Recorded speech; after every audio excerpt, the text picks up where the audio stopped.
normative and methodological framework for dealing with industrial causes of disease that corporate officials, their fellow professionals, and later on labor unions would ultimately embrace. Now, there were, of course, great virtues to these methods, and Hamilton recognized these and helped to support these. Now, experimental and measurement-oriented methods did allow hygienists to take on and lay claim to discerning at least the worst health effects from a panoply of new substances. Lead was a classic substance that everybody in the medical community, the definition was out there, but these laboratory tools allowed them to begin to address all these new substances and their hazards that were coming on in the workplaces of the time.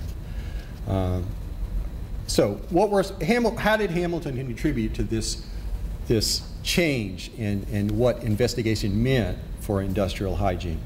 Well, she had cultivated these ties with the lead industries, like Edward Cornish, for instance, at the National Lead Company, convincing them that it was really a problem. Well, through these ties, she became kind of a rainmaker for the Harvard program. She was the one who brought in these funds for a sort of path-breaking study by Joseph Alb that set the new set an understanding of lead poisoning in the modern terms of clinical chemistry. By the end of the decade, too, she did lots of consultation. And if Cecil Drinker had little else to report on her, it was that in the previous, that was her department head, Cecil Drinker. He said, in the previous 10 years, the 1920s, her opinion is sought constantly by many large organizations, and her decisions result in decisive action. Hamilton's other contribution was to codify a lot of this new knowledge, and she wrote this scientific textbook in 1925, the first edition, Industrial Poisons in the U.S., aimed at an audience of practicing physicians, both within industry and without.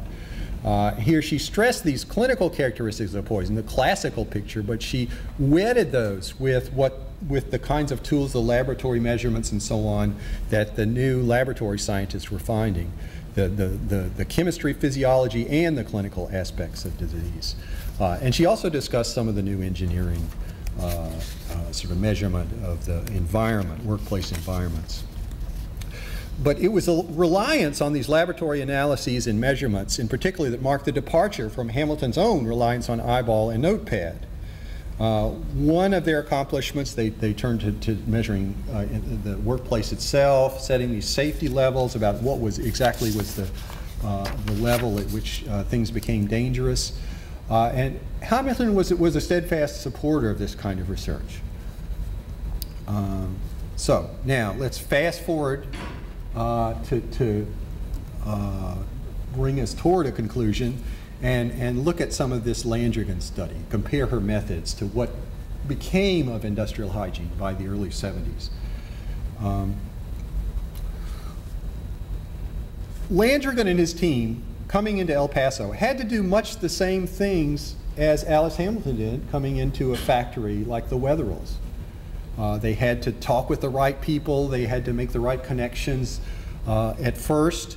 They had to walk through the site they were going to study and eyeball it to see, what was what, where were the things that needed most attention. They needed to balance between all the local powers that be, whether they were the people in the community, the employers, the worker unions.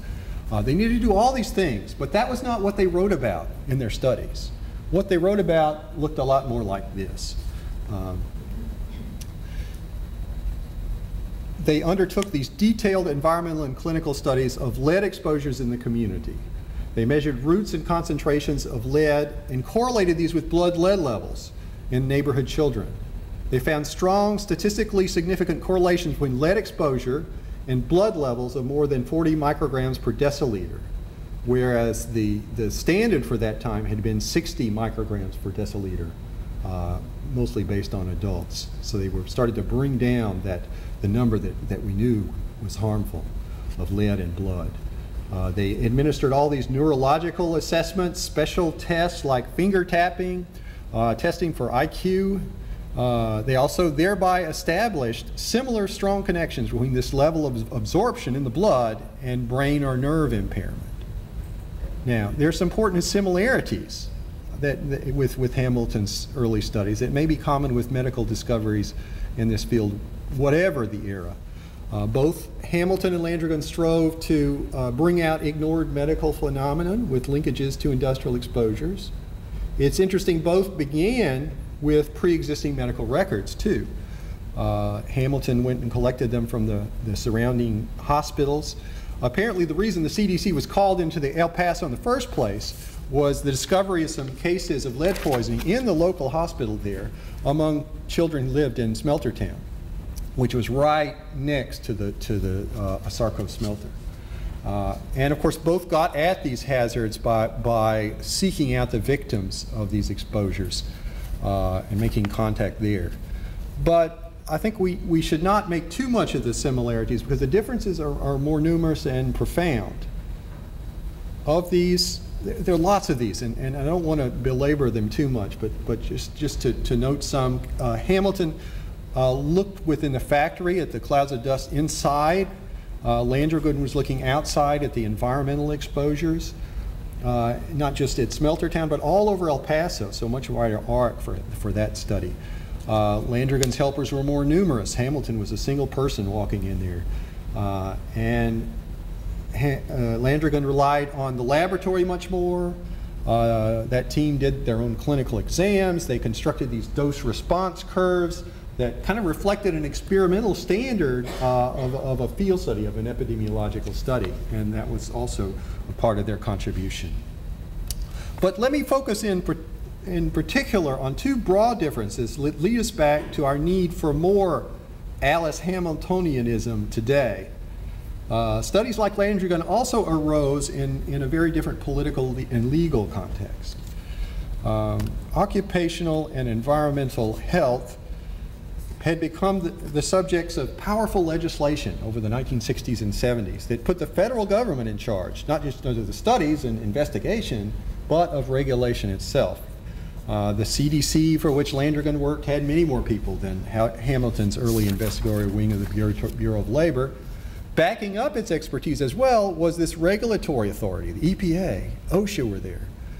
Now, while I certainly mean to affirm the value of all these accomplishments, I think that they may have led us to take this kind of legal backing and authority for granted.